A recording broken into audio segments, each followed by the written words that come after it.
Ang kwentong ito ay hango sa totoong buhay. Karanasan ito ni Haris. Taong 1966, Hagna, Bohol.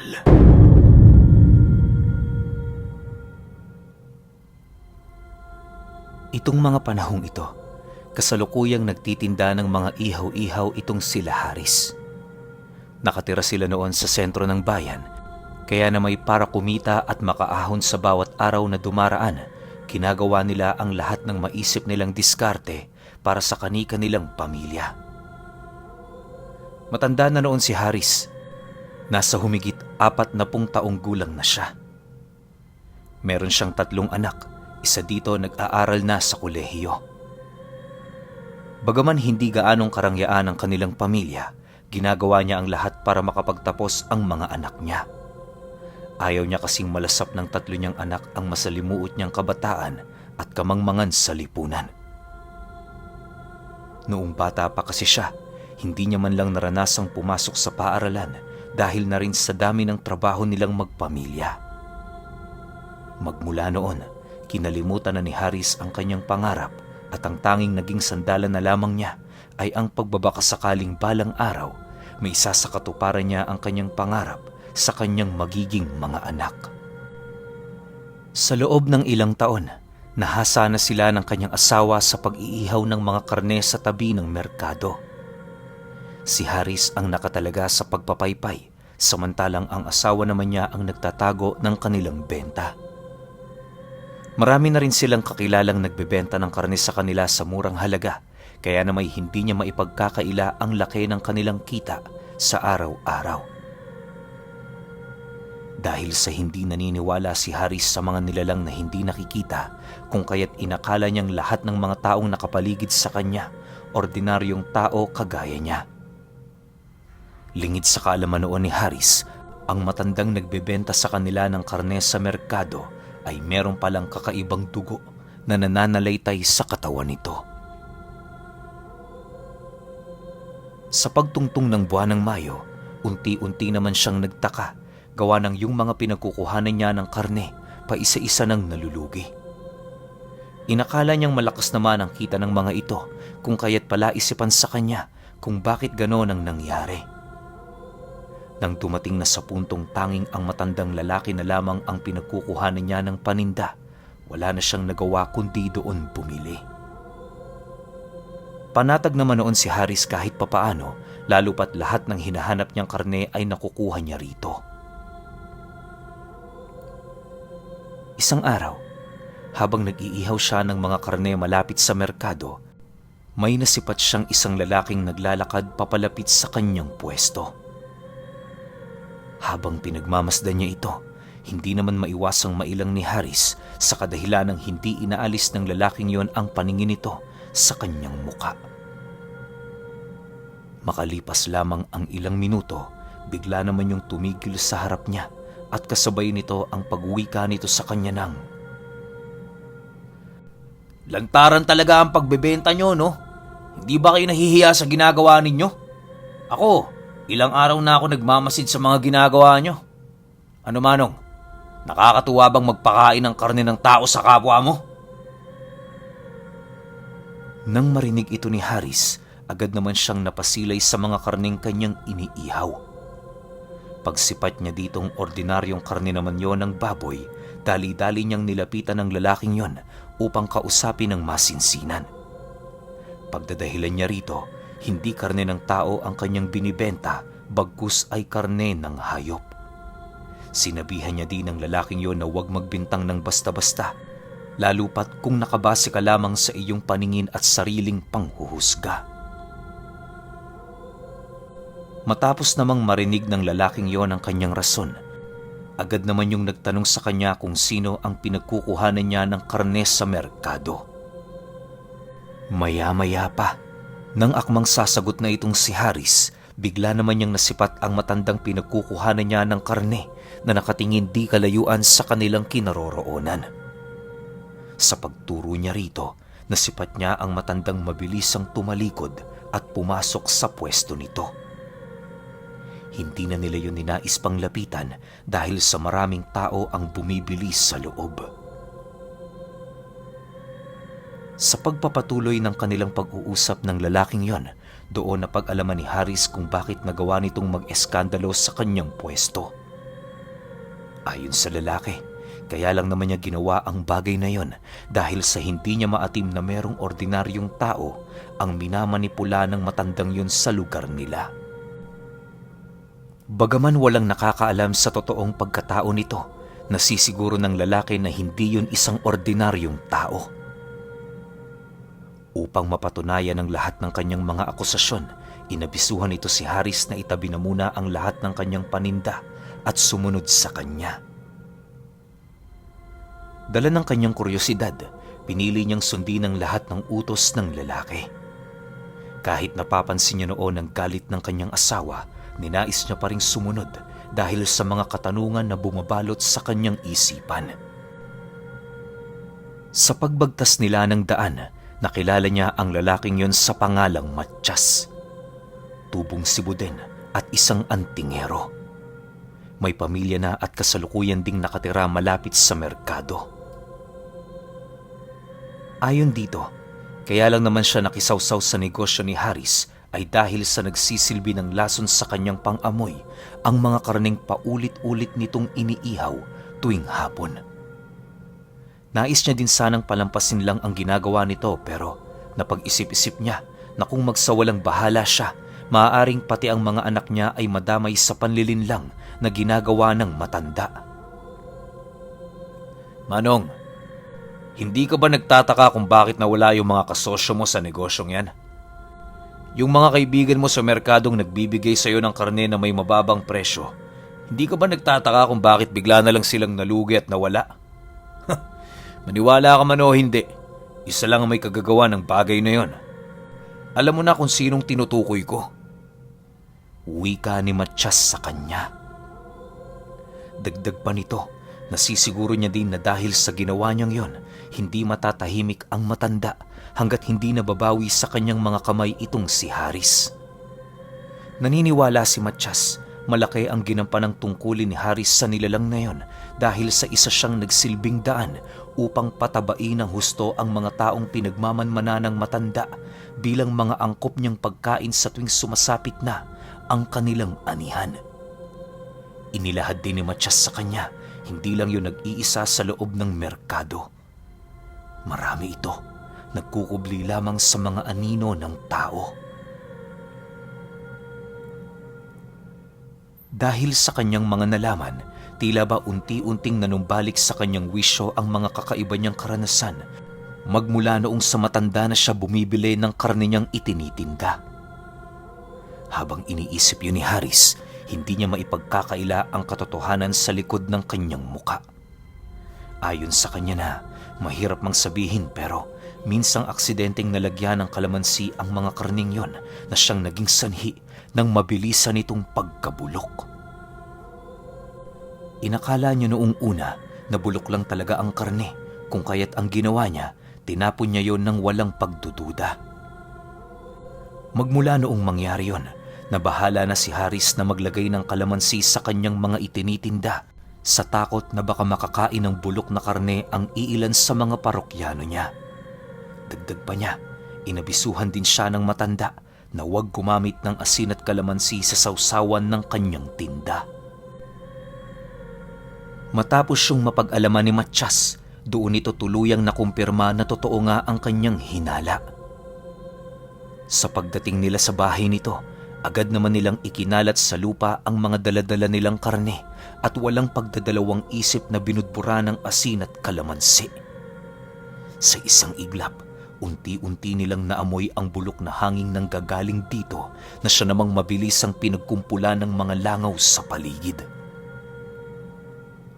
Upang hindi na yon masilayan ng iilan sa mga kapitbahay ni Mattias, agad naman nilang inilibing ang mga karne. Matapos nila yung gawin, inabisuhan niya si Haris na pansamantalang itigil na muna ang ginagawa nito sa tabi ng merkado. Manong, huwag ka na munang magpakita sa lugar na yon ng 1 linggo. Humanap ka ng ibang paraan para mairaos ang pamilya mo.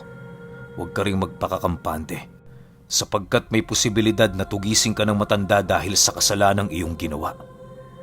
Pero huwag kang mabahala. Kapag may oras ako, bibisitahin kita. Wika ni Matiyas. Nang marinig naman ito ni Haris, agad naman siya doong nagpaalam na siya ay uuwi na. Bago niya nilisan ang tahanan ng antingero, binigyan siya nito ng iilang mga pangontra na kalimitang kinakatakutan ng mga aswang. Nangako din yon na sa susunod na gabi bibisita yon sa pamamahay niya upang magbaon ng pangontra laban sa mga aswang. Matapos ang kanilang pag-uusap, agad namang tinahak ni Haris ang daan pabalik sa kanilang tahanan. Sa pagdating niya noon sa merkado, bigla naman siyang kinabahan ng husto nang masipat niya ang matandang unti-unting lumalapit sa kanyang kinaroroonan. Paghawak nito sa kanyang braso, narinig niya yung nagwika sa kanya ng, "Hindi ka na ba bibili ng karne sa akin, Haris? Nakakalungkot naman kung yan ang iyong pasya. Matanong lang, may nagawa ba ako sa iyong hindi mo nagustuhan? Ipagpatuloy mo na ang pagbebenta ng mga inihaw na karne, iho, kung ayaw mong malagay sa alanganin ng buhay ng mga anak mo. Pangako, kailangan ko lang ang serbisyo mo hanggang sa pagsapit ng araw ng anihan. Pag natapos yan, malaya ka nang gawin ang mga bagay na gusto mo." Nang marinig naman niya ang sinabi ng matanda, pinili niyang manatili sa kung ano ang pinaninindigan niyang tama. Bagaman hindi niya alam ang mga susunod na mangyayari, taas noo siyang tumingin sa harapan nito. Pagkarinig ng matanda sa kanyang naging sagot, bigla naman siya nitong itinulak papalayo habang nag-aangil. Makalipas pa ang ilang minuto, umalis na din ito nang walang binibitawang kataga sa kanyang harapan. Dahil sa pangyayaring yon, inaasahan niyang hindi matatahimik ang matanda hanggat hindi nito nagagawang makapaghigante sa kanyang pamilya. Sa pagdating niya sa tahanan nila, agad naman niyang ipinaliwanag sa kanyang asawa ang mga bagay-bagay. Dahil sa madali yung nakaunawa, kung kaya't hindi na nila nagawa pang magtalo ukol sa kanyang mga ginawa sa kanilang pwesto. Kinagabihan, nang makumpleto na ni Haris ang kanyang mag-iina, nagpasya siyang sabihin roon ang sitwasyon ng kanilang pamilya. Kahit alam niyang matatakot ang kanyang mga anak sa mga sasabihin niya, pinili niya pa rin yung gawin alang-alang sa kaligtasan ng mga ito. Nang mapag-alaman na ng tatlo niyang anak ang tungkol sa mga nangyayari, nangako yun sa kanya na iiwasan nila ang matanda sa tuwing magagawa nila yung makita. Inilahad din ng mga ito, hindi sila magpapagabi sa labas hanggat nagpapatuloy pa rin ang ganoong sitwasyon sa kanilang lugar. Sa paglipas ng mga araw, awa naman ng Diyos, walang nangyari sa kanilang kakaiba. Habang tumatagal na hindi sila nagbebenta ng mga inihaw sa merkado, nararamdaman na nila ang dahan-dahang pagginhawa ng kanilang mga buhay. Hindi nila alam pero pakiramdam ng pamilya ni Haris noon, nakatakas sila sa tanikalang matagal na nilang pinipilit na ialis sa kanilang katawan. Sa ilang beses na pagbisita ni Matiyas sa kanilang lugar, nagawa na nitong mailagay ang lahat ng pangontra sa tahanan ng bago niyang kaibigan. Marami na din siyang inilahad kay Haris na mga usal at tigalpong makakapagpataboy sa matanda sa mga oras na masilayan niya yon na nagmamasid sa kanilang lugar. Dahil sa dahan-dahang pagpapamulat ni Matiyas sa kanya, kung kaya't unti-unti namang nalalaman ni Haris ang katotohanan sa likod ng mundo ng hiwaga. Inakala niya ring dahil sa mga tangan niya noon, hindi na maglalakas ng loob na manggulo sa kanilang pamilya ang matanda, ngunit nagkamali siya. Sa pagsapit ng sumunod na Biyernes, habang abala siya sa pagbibiyak ng kanilang mga panggatong, nasipat niya ang matandang dahan-dahang lumalapit sa kanilang tahanan.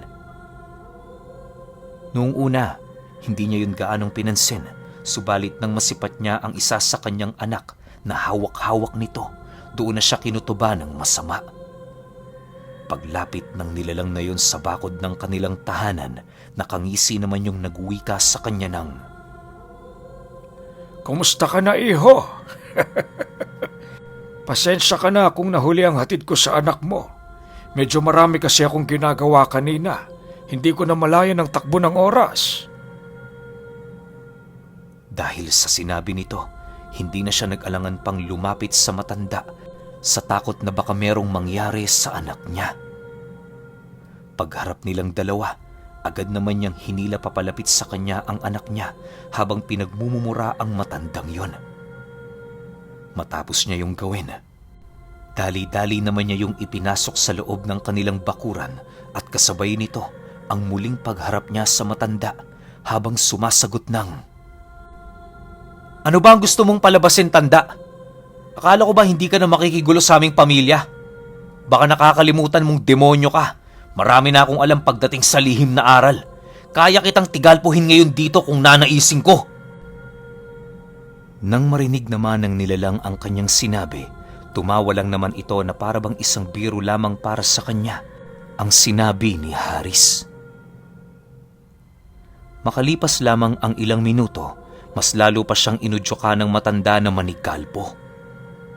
Pagkarinig naman niya ng hamon nito, agad naman siyang nag-usal ng taimtim at mabilisan yung iniihip sa kinatatayuan ng nilalang.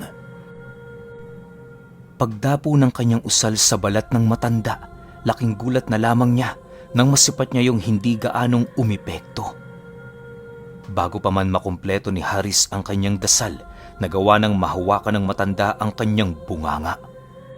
Pag-amoy niya sa napakabaho nitong palad, halos umusog naman patungo sa kaila-ilaliman ng kanyang katawan ang kanyang sikmura.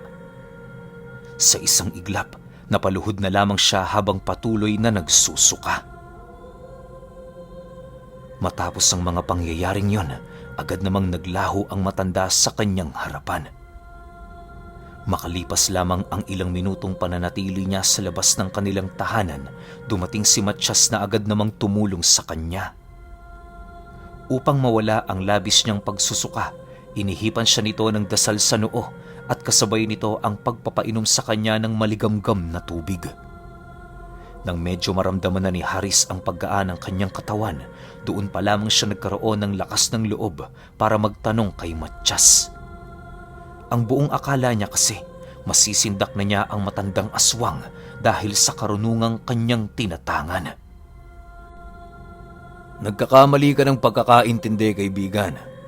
Ang mga buhay na salita, hindi basta-bastang umeepekto. Para mapagana mo sila sa sukdulan ng kanilang kakayahan, umpisahan mo sa paglilinis ng iyong puso. Yan ang pinakaunang hakbang ng mga katulad kong antingero bago mag-umpisa ang totoo naming pagsasanay. Kaya di ba may mga maestro kaming gumagabay? Nang sa gayoy masiguro nila na may bisa ang mga buhay na salitang kanilang pinapasa. Ilang beses na din kitang sinabihang magsanay pero hindi ka nakinig dahil sa dami ng iyong trabaho." Paliwanag ni Matiyas sa kanya. Sa paglalim ng gabi, minabuti nitong manatili sa kanilang tahanan. Napansin kasi ng kaibigan ni Haris ang kanyang anak na animoy palaging tulala magmula noong hinawakan ito ng matanda. Kung hindi yun nagkakamali, maaaring binalutan niyo ng tigalpos sa katawan na siya namang kalimitang ginagawa ng mga aswang bago kainin ang kanilang mga biktima. Yun din ang naging rason ni Matiyas kung bakit pinili nitong manatili sa bahay nila. Naniniwala kasi ang antingero, babalik at babalik ang matandang yun sa bahay ng kaibigan niya. Sa pagpapatuloy ng kanilang pag-uusap, wala naman silang ibang tinalakay kundi ang tungkol sa matanda. Ayon kay Matiyas, malakas ang kanyang kutob na isa yung uri ng tiktik dahil sa pinapakita nitong ugali sa mga taong nakapaligid sa kanya. Naniniwala din siya na taliwas sa mga nakasanayan na nating pag-uugali ng mga aswangang tiktik, gawa ng hindi ito mainipin. Sa katunayan, kapag nakahanap sila ng kanilang bibiktimahin, inaabot ng ilang buwan bago nila ito mapagdesisyon ng atakihin. Dagdag pa ni Matiyas na bibihira lang din ng mga aswang na palaging nakikipaghalubilo sa mga tao dahil sa tinatangang baho ng mga ito. Makalipas pa ang ilang oras, habang nag-uusap silang dalawa, bigla naman silang natigilan sa kanilang kinaroroonan nang makarinig sila ng huni ng tiktik sa labas ng kanyang tahanan. Habang pinakikinggan nila ang huning yon, dahan-dahan namang inilabas ni Matiyas ang kanyang mga gamit bilang paghahanda sa nalalapit niyang pakikipaglaban dito. Si Haris naman, piniling puntahan ang kanyang mag-iina upang makita kung ano ang kasalukuyan nitong ginagawa. Nang masipat naman niya yung mahimbing na natutulog, agad naman siyang bumalik sa kaibigan niya upang maghintay sa kung ano ang iuutos nito sa kanya. Maya-maya pa, ayan na, meron na silang naririnig na kalampag sa bubong ng bahay nilang gawa sa pawid. Yung anak niya panay na din ng pag-iyak, hudyat na unti-unti na itong ginagambala ng tiktik. Dahil sa pangyayaring yon, agad namang inilabas ni Matiyas ang medalyon ng San Benito na siyang ginawa niyang daanan ng mga usal. Pagtipon niya ng mga buhay na katagang inihip niya sa kanyang kamay, agad naman niya yung ibinato sa bubong ng bahay at kasabay nito ang pagkarinig nila sa pagbagsak ng nilalang na naroon sa bubong. Matapos ang mga pangyayaring yon, dali-dali naman niyang kinuha ang kanyang itak at mabilis ang lumabas ng silid. Pagbukas ng pinto ni Matiyas, bumungad sa kanya ang matandang naghihikahos tumayo sa lupang kinalagpakan nito. Nang magkatitigan silang dalawa, dali-dali namang lumayo ang nilalang na yon habang patuloy na nag-aangil. Sa sobrang galit noon ni Matiyas, hindi niya na yun sinubukan pang makatakas. Bago pa man makalabas ng bakod ang tiktik, nagawa na niyang matigalpo ang katawan nito. Pagsilay ni Matiyas na hindi na gaanong makagalaw ang nilalang na yon, walang pagdadalawang isip naman niya yung nilapitan para putulin ang napakahaba nitong dila. Matapos niyang maisakatuparan ng kanyang binabalak, agad naman niyang pinatakas ang nilalang na yon habang binibigyan ito ng babala. Ayon kay Matiyas, na sa oras na bumalik pa ito sa tahanan ng kanyang kaibigan, hindi niya na yon sasantuhin. Ayaw na ayaw din niyang makita ang pagmumukha nito sa merkado, kung kaya't buong tapang niyang sinindak ang nilalang na sa oras na masilayan niya pa ang pagmumukha nito, pupugutan niya yun ng ulo sa harapan ng kanyang mga kababaryo. Dahil sa sinabi nito, agad namang kumaripas ng takbo ang nilalang papalayo. Sa pagbalik ng katahimikan sa paligid, dali-dali naman yung lumapit kay Haris, bitbit ang dila ng tiktik. Para kasi maibalik sa dating estado ang anak niyang nabiktima ng nilalang, kinakailangan nilang itali ang dila ng tiktik ng 7 beses sa katawan nito. Naniniwala si Matiyas na yun lang ang nag-iisang paraan para manumbalik ang wisyo ng kanyang anak na nagawang matangay ng nilalang. Nga pala, hindi ko na idedetalye ang tungkol sa sikreto ng panggagamot ni Matiyas sa kadahilan ng ayaw niya yung ipaalam sa mga tao. Marami din kasi siyang isinakripisyo para dito, kung kaya't hindi madali na basta na lamang yun ilahad ng wala man lang kapalit. Magmula noong napalayas ni Matiyas ang nilalang na yon, kailan may hindi na ito nasilayan nila Haris sa merkado. Pinili na din nilang bumalik sa dati nilang negosyo para naman kahit papaano muli nilang maramdaman ang dahan-dahan nilang pag-asenso. Pero alam nyo ba, na kahit matanda na at makakalimutin na itong si Haris, paulit-ulit niya pa rin ikinukwento sa kanyang mga apo noong aksidente siyang naging taga-ihaw ng karne ng tao.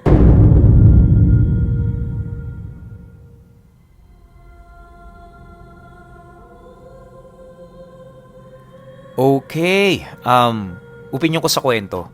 Ang lupit sana ni Matiyas, no? Pero kung ako kay Matiyas, siguro tinuluyan ko na yung tiktik. Kasi hindi natin masasabi kung ilang tao na yung pinatay na itong tiktik na to eh. Baka nga hindi lang ordinaryong tao, baka nga mga sanggol. Pero pinagtataka ko lang, ang tinatarget kasi ng mga tiktik eh mga sanggol, di ba? Alam naman nating lahat yun. Pero bakit binubusog niya yung mga tao sa baryo, tapos kapag nasa wastong laki na o sapat na yung laman nitong tao tsaka niya papatayin. Parang hindi yata tik-tik yung naiisip ko rito eh. Parang maranhig yung naiisip ko na binubusog muna nila yung mga bibiktimahin nila bago nila kainin. I-correct nyo ako kung mali ako ng sinasabi, kung maranhig ba yung lahi na gumagawa ng ganito. Paki-comment na lang ako sa baba. Kasi alam ko maraming klase ng mga aswang yung gumagawa nito. Yung binubusog muna yung mga tao sa isang baryo tapos isa-isa nilang pipitasin. Diba? Hindi lang ako sigurado talaga kung maranhig yun. Pero kayo, kung may opinion kayo sa kwentong ito, i-comment nyo lang sa baba. Yun lang. Hanggang sa susunod na kwento. Salamat.